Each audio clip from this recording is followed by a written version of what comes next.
Could we be on the cusp of a crash up? Is Joseph Wang right? He has been talking about a crash up for about a year. First discussed on this channel, Mr. Joseph Wang, and the crash up scenario could be playing out right now. What is the crash up scenario? That is essentially where the Fed reduces interest rates and asset prices, aka risk on, take off. More on that in a minute, but let's get into the daily financial news. It is Sunday, so we always talk about the week ahead.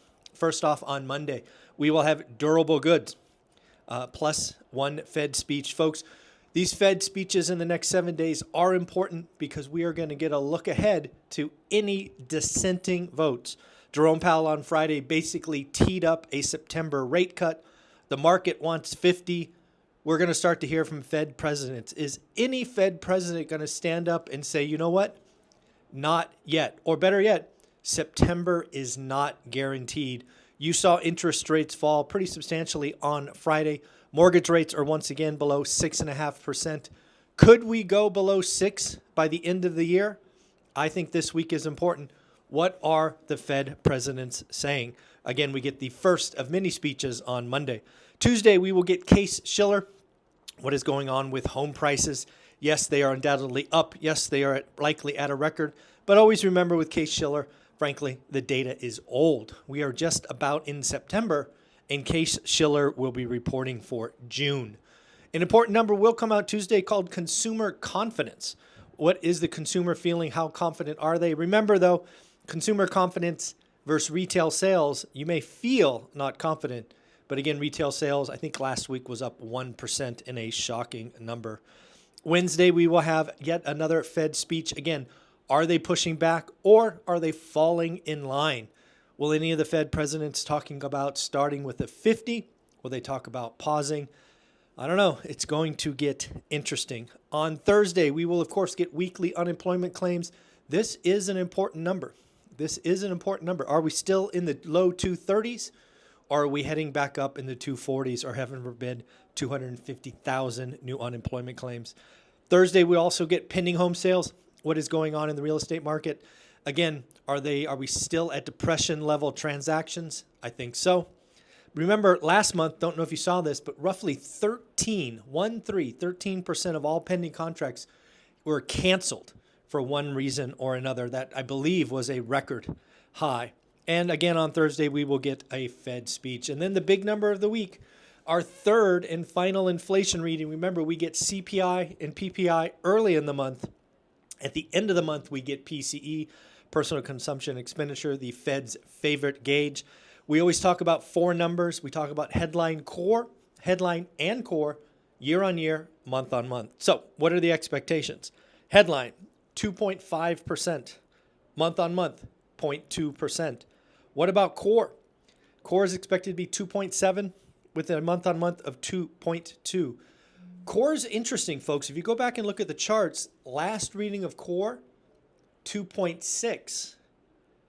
So I ask you, can the Fed really cut rates if core inflation is up?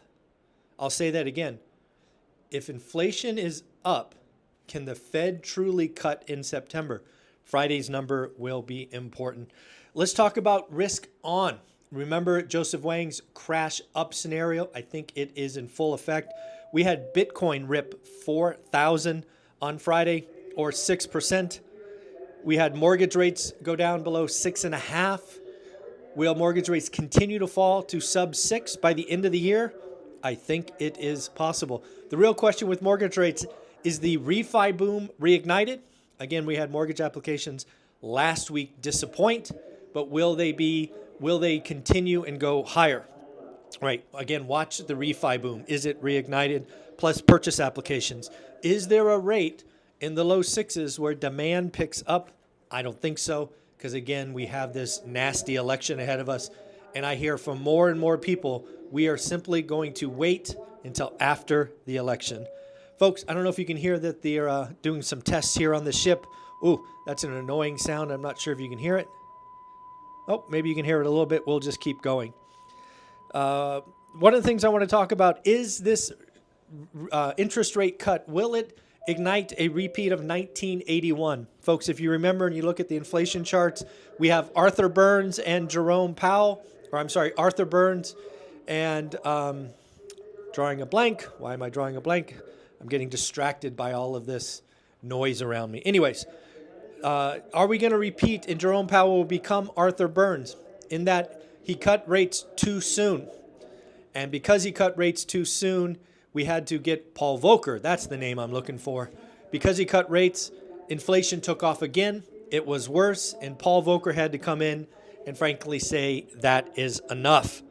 I don't know. This is something that has always been a concern to me, where we would get ahead of inflation, they would cut too early, and it would reignite inflation. If we do have the crash up scenario, we obviously have asset inflation, but will we have consumer inflation? Again, asset inflation, wealth effect. Wealth effect is real. When you feel wealthy, when the stock market's up, your house is up, you will spend more. But again, the bifurcated consumer, asset owners, non-asset owners, it is going to be something interesting to watch. What else we got? Mark Simonson, active inventory for Texas and Florida declined week on week. That is interesting because we've seen a lot of inventory build in those two states. Again, in Texas and in Florida, active inventory decreased last week. Shout out Mike Simonson from Altos Research. Fannie Mae, with their latest call for interest rates, they expect interest rates to be sub 6% by Q4 2025. From where I stand and where I sit today, I think that is rather conservative, that we could get below 6% much sooner than Q4 of 2025. Let me know what you think. Leave comments below. Will we be below 6% this year, or will it take an extra 12 months and make it next year? Been hearing from a lot of LPs in syndications. Unfortunately, over the last couple of weeks, we talked about I think it was $40 billion in bad deals. A lot of folks have been reaching out to me, telling me some pretty bad stories about hundreds of thousands of dollars lost. And unfortunately, if you're an LP in a large deal and you've lost all of your equity, your money, unfortunately, I have bad news for you. You probably also are going to have something that is called depreciation recapture. What is that? Essentially, when your GP bought that multifamily building, they likely did accelerated depreciation. They likely gave you a depreciation schedule, or whatever they called it in their world, basically where you could lower your tax obligation. Well, now that the asset is sold, even though you lost all your money, you might be hit. You will probably be hit. It will be painful with depreciation recapture. And the last thing I want to talk about is this wealth tax. Have you heard about this wealth tax, where they're going to go after company or after individuals with $100 million? Let's be clear, you and I are not impacted by this, but I ask you to wake up. In 1913, the income tax system was created. The income tax system in 1913 was supposed to soak the rich. Does that sound familiar? The income tax in 1913 was meant to impact less than 1% of the U.S. population. Does that sound familiar? The wealth tax, or the income tax, was originally from 1 to 7%. Again, meant to soak the rich. That, of course, was 1913. Once our federal government gets used to money and spending, what do? They spend more. So what impacted less than 1% of the wealthy in 1913? Lots of us are paying that now.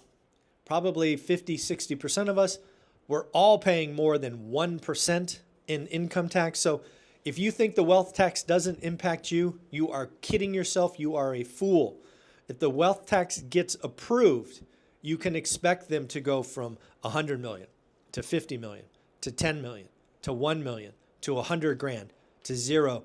And every citizen will be impacted by this. This is just what the government does. Once they get addicted to spending, they just spend. Alrighty, folks, that is the daily financial news. Hope you enjoy this view off the ship. Let me give you a little more scan. Here we go. And yes, those clouds are that low. It's funny. This is Iceland, and all I see is green. Alrighty, folks. Have a great day.